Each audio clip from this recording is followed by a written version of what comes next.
When you're alone and life is making you lonely, you can always go downtown. When you've got worries, all the noise and the hurry seems to help, I know. Downtown.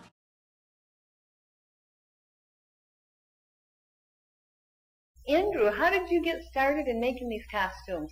Oh, I started making them for Halloween and Renaissance festivals, and then after I make them and wear them, it takes me about a year to make them. I donate them to some place that could possibly use the money they can make off it for charity.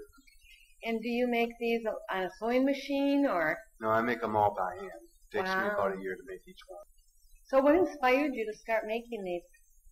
I just like wearing costumes when I was a kid and going to Halloween.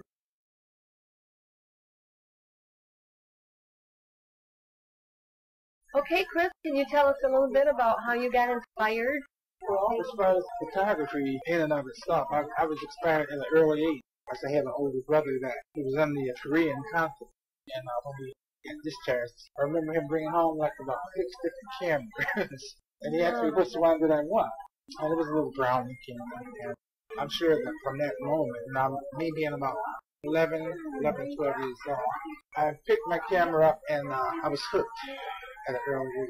So it's always been a part of me. I mean, I paint, but I still always find myself reverting back to photography because it allows me to express what it is I want to, film. The camera, as you can see, I'm always with one. I hardly ever leave home without a camera on my person somewhere. So you find inspiration in a lot of places? Wherever I'm at. I mean, I've been to a lot of different places, a lot of different situations, And when you can bring back that memory, put it on film, and then have it processed into something that basically will last not only my lifetime, but several other lifetimes, and that means you become a part of the creative historical process, and that's how I would want my works to remain throughout time. Are you going to be showing your work anywhere in town? Oh, I've shown mostly down at the GFAC gallery.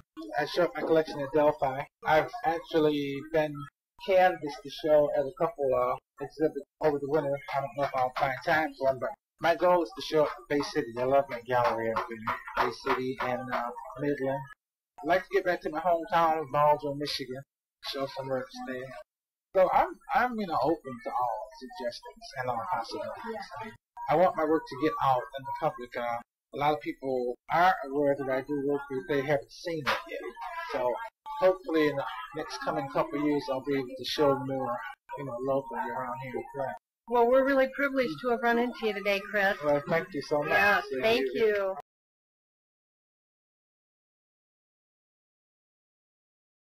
We had a friend that come on tour through here, and she come through the sewing room, and she asked if they ever needed any help, and they said, well, maybe. She said, I'll leave my name and my friend's name, and that was it. And she thought, oh, we'll never get called, but pretty soon they called us. How long have you done something like this?